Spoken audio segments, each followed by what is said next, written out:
mental motivation for the team on the field tonight? Today, we just want to finish the right way. We want to end the season with a W and going into the playoffs with momentum. We want to just make sure that we finish the right way, honestly. That's it. A lot of wins. Your team has been red hot down the stretch of the season. What are the keys on the field to continuing that streak tonight? Just going out there and executing the call, just avoiding penalties and things that'll kill ourselves, turnovers, big explosive plays off of defense, and just doing our job. Thanks, Chandler. Good luck.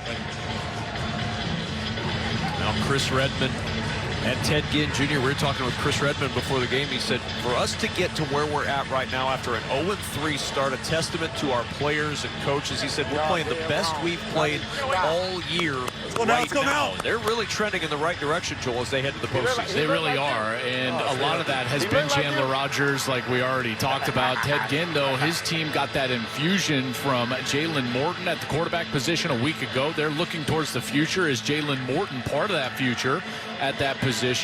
But this Louisville team, this is one of those times that there's not a ton to play for here today. But if you're the Kings, you've got to maintain the momentum. You've got to maintain the execution, because they're playing the best football of anybody in the league right now, and they want to carry that into next week when they visit St. Louis out there in the Dome.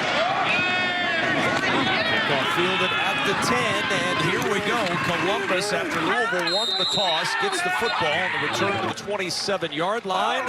And here comes Jalen Morton. Joel mentioned it, the offensive player of the week this week in the UFL. His first start was a good one. It really was, and a lot of that was because of his legs. You see that rush yards, 96 rush yards last week, over 200 throwing the football, 14 of 30, 4 total touchdowns, and this is a team that wants to keep it on the ground. Remember, when they're playing successful, they're running the football well. We'll see if they can do that against this Kings defense, which is not great against the run. That's really the one area of this Kings defense that has struggled during the course of the year, is their ability to stop the run.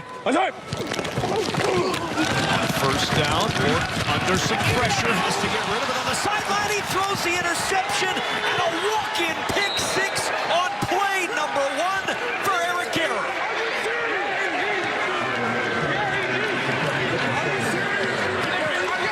It starts with the pass rush up front. Louisville gets all over Jalen Morton, and he panics a little bit. You can see him start to retreat. And, Kev, as soon as he starts to retreat, he's just trying to dump the football off to the outside. That wide receiver on the outside did not move, and that is an easy pick six right there. I tell you, it doesn't get any easier than that. He broke on it, and that is a quick touchdown for this Louisville club.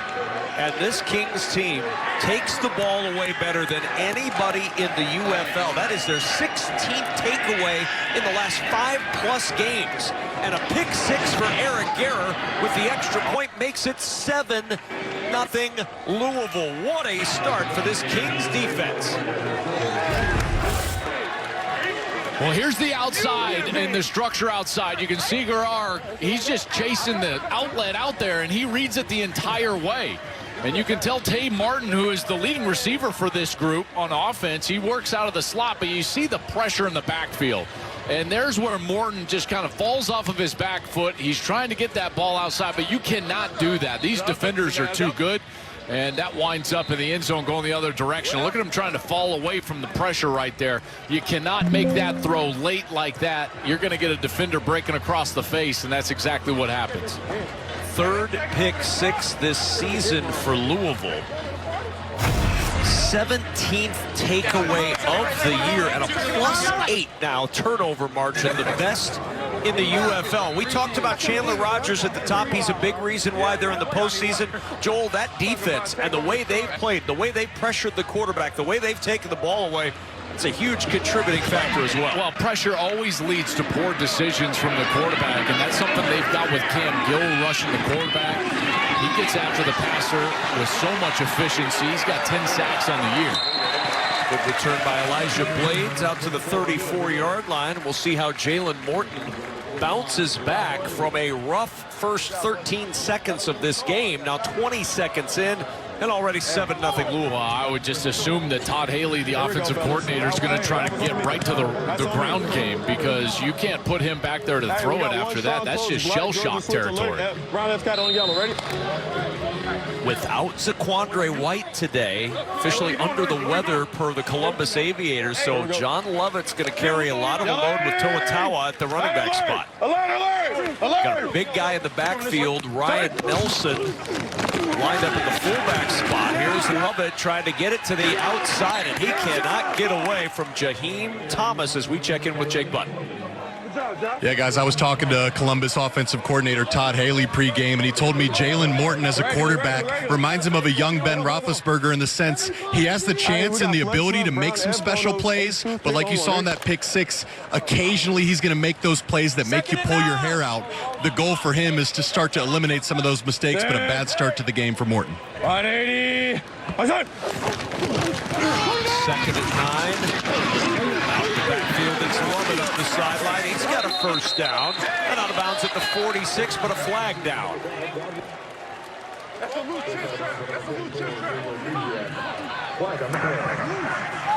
Ineligible player downfield, number 69 of the offense. 5-yard penalty, 2nd down.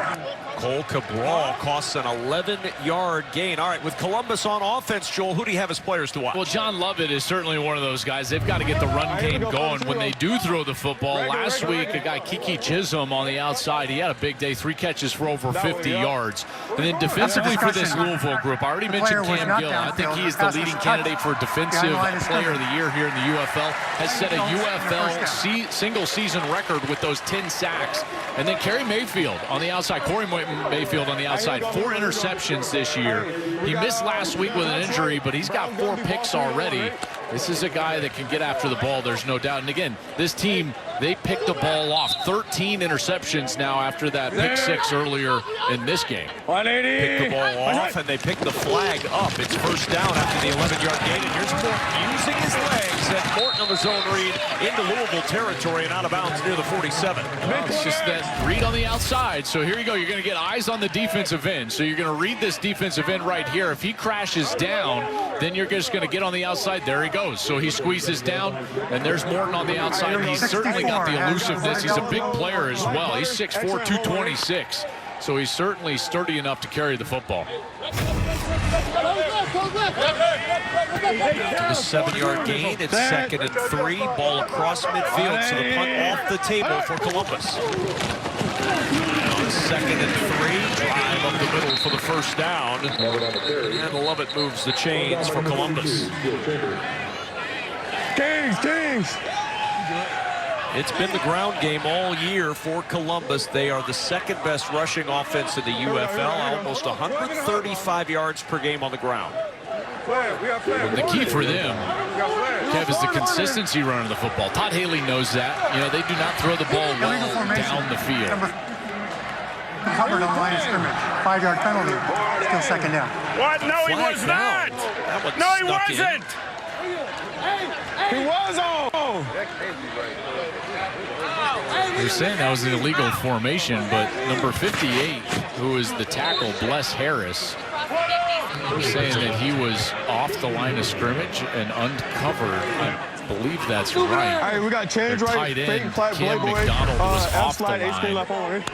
So there's the tackle. Here's a wide receiver right there. They're saying he was uncovered, so they're saying that he was not up on the line of scrimmage, the wide receiver. That was pretty second ball right there. Very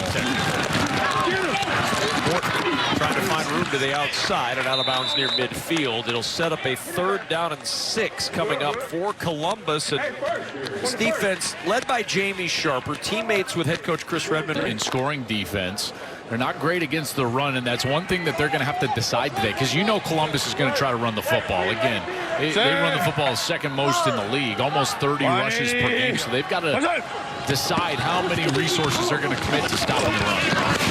3rd and 6. Good throw and catch. Aesop Winston diving down for the first down. This is a really good throw, in particular on an in-breaking route at the chains. Watch where Morton puts this ball. And this is important. You get an in-breaking route, you need to throw that ball down near the ground, and so the wide receiver can protect himself. He knows that he's going into an area where there's other defenders. Jaheim Thomas is there, the linebacker. You can't lead him out in front right into the linebacker. That was actually a very good throw. First down at 10. Morton with time. Nobody open. Now zips it in the direction of Tay Martin, and it's 2nd and 10. Decent pressure there from Louisville. You got to have a protection plan against Cam Gill. This guy, number 46, Cam Gill, can absolutely get after the quarterback. He's one of the best. Well, he is the best in the UFL. Single season UFL record, 10 sacks. And they're going to have a plan for him.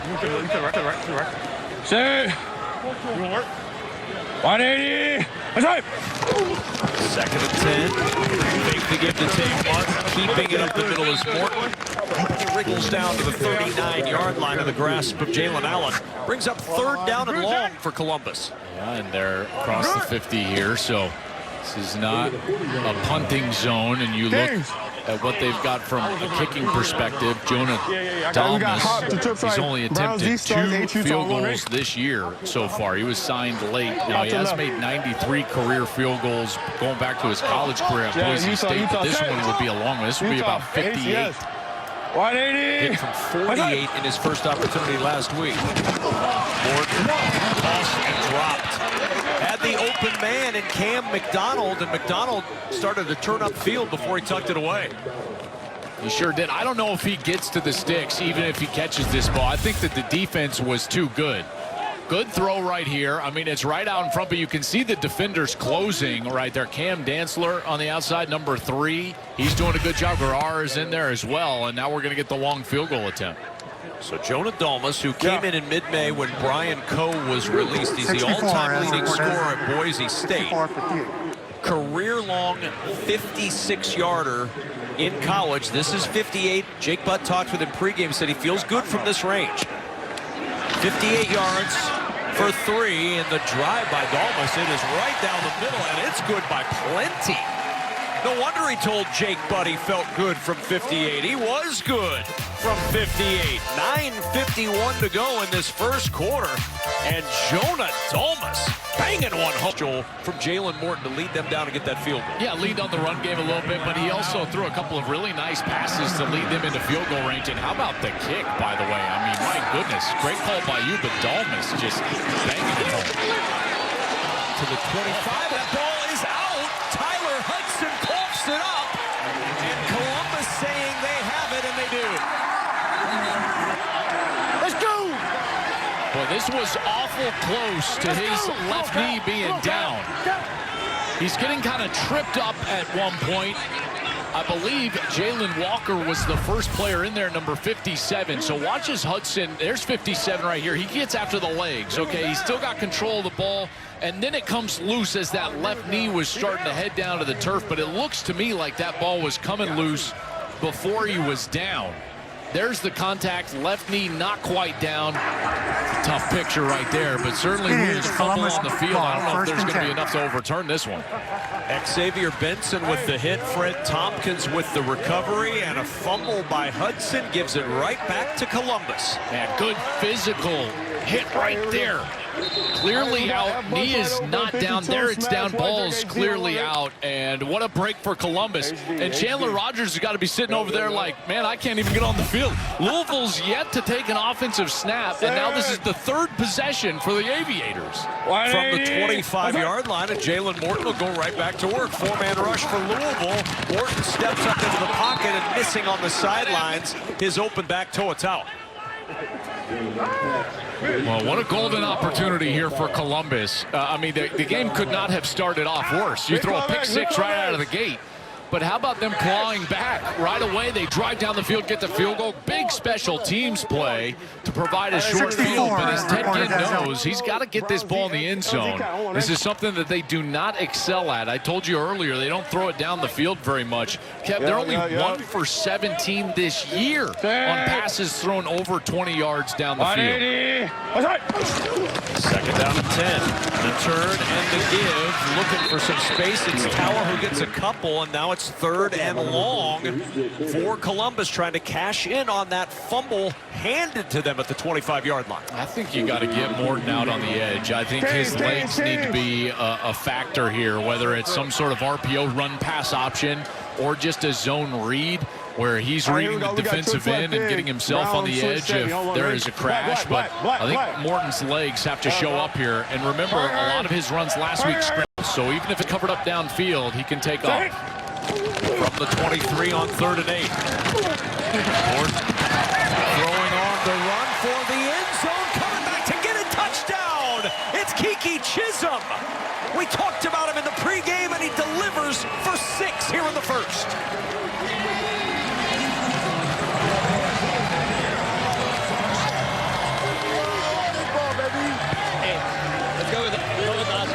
This was an absolute missile from Morton. He gets on the edge. We'll see if he secures the catch here right at the sideline. There's the foot down. He's got the ball secured right there, and he secures it through the process of Jonah to the turf. Banging one. Morton just stares at that sideline because look at this throw. That is a missile. He's on the run. Kev, there was no arc on that ball. That didn't get above 6 feet. He just threw an absolute seed in there for a touchdown to a tight window. Jalen, that's a heck of a start to the game. I mean, it started off, unfortunately, with the pick 6, ends there with a nice touchdown to Kiki Chisholm. Take me through how you're able to bounce back. Take it one play at a time, have a short-term memory. At the end of the day, these guys trusting me and not trusting them. You know, both sides, offense, defense, special teams, and you saw what happened. Unfortunately, that first play was on me, and I gotta grow from that. Great throw. Nice stuff. We talked to him about battling through to get to this point as the starter, and he said a lot of people would have stopped before they got to that chance to start last week. He said, I've been in some rooms with some dudes who are now in the league, but I'm just trying to show people that I belong in the NFL, that I belong in the UFL, and I've got an arm to do it. Now on the return, trying a little bit of a redemption story. Tyler Hudson with a spark, and we're finally going to get to see Joel Klatt, the Louisville offense, and quarterback Chandler Rogers. I was just going to say, we have yet to see Louisville on offense. It's 10-7, weird start to this game, and this is a redemptive return right there. Hudson puts it on the ground on the last return, and there, beautiful down the side. Look at him just hurdle. The kickers always go down kind of soft, though, right? I mean, like, I hate to look at him right there. He's like, it's almost like they're preparing to get hit even when they're trying to make a tackle. Why do I got to throw shade at kickers? I don't know. I think that may have deserved it there. First offensive play comes from the 42-yard line, and it's Ian Wheeler on the run, and Wheeler inside the 40 and down at the 38. Chandler Rogers has been really the story of the second half of the season, maybe in the entire UFL, but certainly for the Louisville Kings. You know, I know that most would say that probably Plummer in Orlando is going to be the MVP, but I think there's a strong argument for Chandler Rogers because of what he's meant to this offense and this team.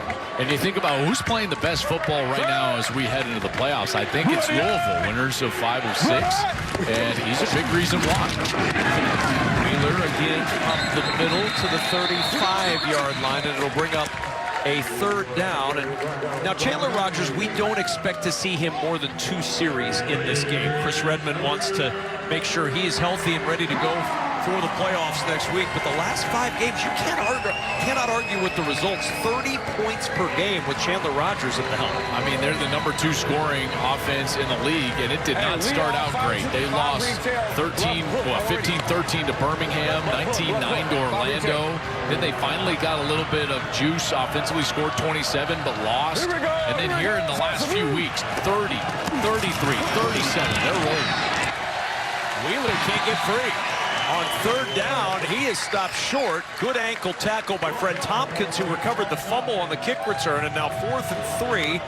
Yeah, either have to go for it or try the field goal, and they're going to kick. Well, Tanner Brown, he's the one that is carrying the torch here in the UFL. We've had some great kickers in spring football, certainly. Brandon Aubrey being the foremost of those. But Tanner Brown has been excellent. He's 25 of 28. He's only got 1 miss inside of 50 yards, excuse me. And he's been terrific, and hopefully I didn't just jinx him right now.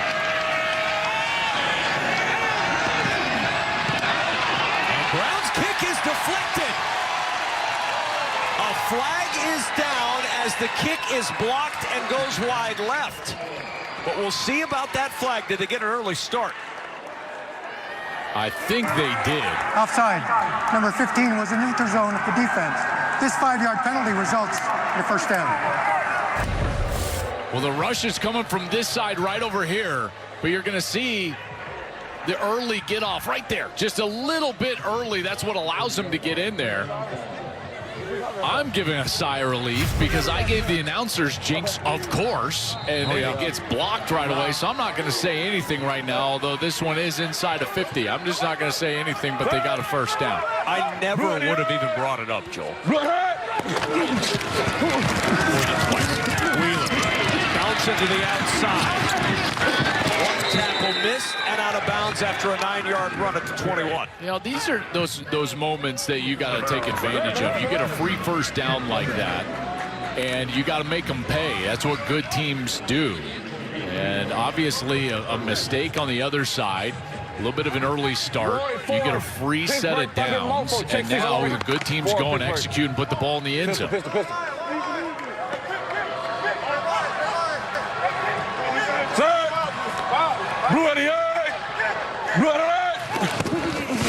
Second and 2. It's Wheeler again. The ground game has been on the rise for Louisville over the last several weeks. They're still 5th in the league in rushing yards per game, but over the last 3 games, Joel, over 160 yards per game on the ground. I mean, week 7, 29 carries, 145. Week 8, 37 carries, 134 in a big win over DC. And last week, the big one, week 9 against Dallas, 43 carries, well over 200 yards in that game. Wheeler had 93. This is a run game that certainly got its feet underneath it. On first down and 10, it's Wheeler again. Not much that time. Stacked up by Tony Fields II. Steve Logan is the offensive coordinator for the Kings. So let's listen in. 4-dart raptor. F-wheel, check 7. Reflex, 4-dart raptor. F-wheel, check 6. Lee Flex, 4-dart Raptor, F-wheel, check 6. Oh, already. 4-dart.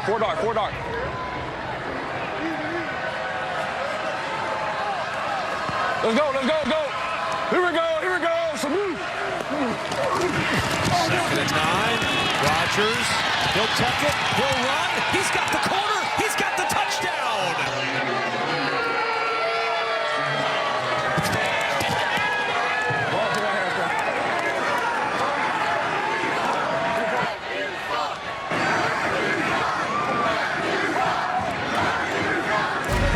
In this first quarter, 7 plays, 42 yards. Chandler Rodgers with the 16-yard touchdown run. They kept it on the ground the entire drive, and that was enough to take a 14-10 lead. Still 4:10 to play in an eventful first quarter. We've seen a pick 6. We've seen a 58-yard field goal. We've seen turnover on the other end on a kickoff return. We've seen a little bit of everything. A big penalty on Akeem Dent that kept the drive alive for Louisville. That's resulted in them grabbing the lead, and it's still just the first quarter. From the 2-yard line. Trying to find some space, and a little bit of space for Blades. A good return, and Columbus in good shape once again, but they've got to work against, Joel, one of the best defenses in the league. It's got some stars this season. How about Cam Gill? He leads the league in sacks with 10.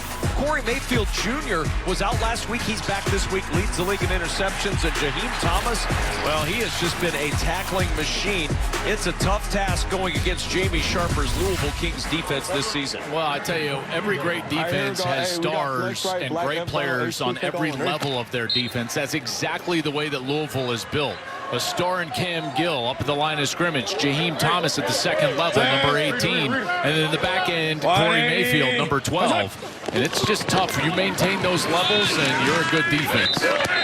Nowhere to go with Xavier Carlton clogging up that run. Let's listen in with the defensive play call from Jamie Sharper. Show two. Let's out of smoke. So he's going to show cover 2 and try to bluff this but then some sort of smoke, that would signal to me a pressure right here. So you're going to try to bluff them into, hey, we're playing normal defense, and then they're going to rotate to some sort of pressure here. So you're going to bluff the cover 2. There's your safeties. Now you see the rotation, and there's the pressure. And a low snap. Morton gets that ball up and out of the hands of Toatawa. 3rd down and 9, and we listen again to Jamie Sharper. Get Apache double rat. Apache double rat. Apache double rat. Kings. Rat. Apache double rat. Let's see what Apache double rat is. We can't. Apache. All right, here we go. We got all left stack. Some sort of pressure. And rat means that they might try to drop a defensive lineman out or something. See here, you see they're showing everything, and then you have the double rats. They come out of there at the ends. And a zip across the middle. Morton able to buy time in the pocket. Really good pocket manipulation by a quarterback in just his 2nd start. Well, this is so the defensive play call here from Sharper. They're bringing this. He's got Apache. He's going to come with the blitz, and he's got rats coming out here. What do you need to do? You need to get in behind them, and there's the route just coming in right behind those dropped-out defensive ends. He gets a little time, manipulates the pocket very well. Look at him just scoot up right here, and then shows off that arm again. I tell you what, guys. He can sling it now. He is throwing some seeds out there. Everybody moving a little bit early, and that'll cost 5 for Columbus. False start. 64 the offense. 5-yard penalty. 1st down. Chris Glazer, you heard him exclaim, "What?" as he heard the call. He didn't realize his center didn't snap it. I think he was on the correct snap count. He's like, what's going on? Hey, we got Fox right. Hey, we got Fox right. You can see in this first quarter why Jalen Morton trusts his arm so much, Joe. And why he talks about that, because he's got a good arm. He throws an absolute heater. 1st and 15. Floats this one with a little touch, and it's off the fingertips of his intended target, Keith Brown. And Jake, this is where you're a former tight end. You've got to understand the velocity that your quarterback throws with. I think that the Columbus wide receivers can at times get surprised with how hard that ball gets onto their hands. We got Twitch left fig. Absolutely, Joel, but I'd also say on the flip side, I talked to Kiki Chisholm and some of these pass catchers pregame, and even though that ball's coming with velocity, they know that ball can come at any time, especially when he's scrambling outside the pocket. They say he doesn't scramble just to run, he scrambles to pass, so there's some playmaking opportunities as well. That ball deflected. Looked like Morton may have gotten tipped a little bit at the line, trying to leap that one out to Gunnar Oaks, and it's 3rd and 15. Cam Gill with some heat. What are we doing here on 3rd and 15? My goodness, it's probably a little bit too far for Dalmas. Although I got to tell you, Brown pencil stack. I mean, he hit from 58. It would have been good from here, and this would be a 4-point kick. They're going the same direction. I would have thought about kicking this. Dalmas had plenty of leg. The draw play with Lovett trying to get to the outside. He's only going to gain about a yard on the play. And now we've got pushing and shoving it all by. Oh, no, here we go. Flags all over the place. Laundry aplenty. Oh, my. And now a full-on brawl.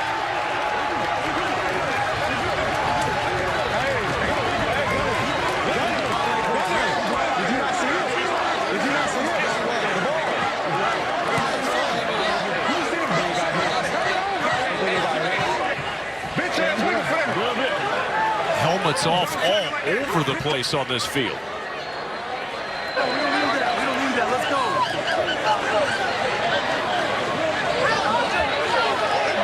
It's going to take a little time to sort this one out.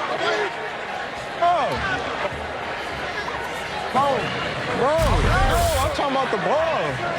Here's the end of the play, Cap. So you got blocking downfield, right? You've got the wide receivers and DBs. Garrar gets his helmet ripped off, and now he's working out there as well. Tay Martin and Garrar are right in the middle of that. Then the offensive linemen get involved, and once they get involved, then it's on because the defensive linemen are going to get involved. Got more helmets coming off. Flags all over the place. A couple of punches thrown in the midst of all this. See one right there. Yeah. Bell coming in on Lovett. There's another swing. You know, it's always those the second and third guys. Hear what you're saying? Okay. Both sides. I didn't see a true punch, but it was enough to throw flags on both. Okay. Listen to me. Louisville 3 goes. He's out. He throws a haymaker. Copy that. Louisville number 3. So we're going to get rid of number 3. We ain't letting our guys get done like that. Are we gonna offset these, Willie? You got a number for the other player? There's a guy, I think number 81 man came in. Yeah, 81. No, I'm right 81 and 7. Okay. So you got 7 also on Louisville, and you got 81. Right here, I couldn't move, so I'm right there. Which is 81 on Columbus. That's correct. Okay, we're going to offset and disqualify number 3 from Louisville. 3 for Louisville.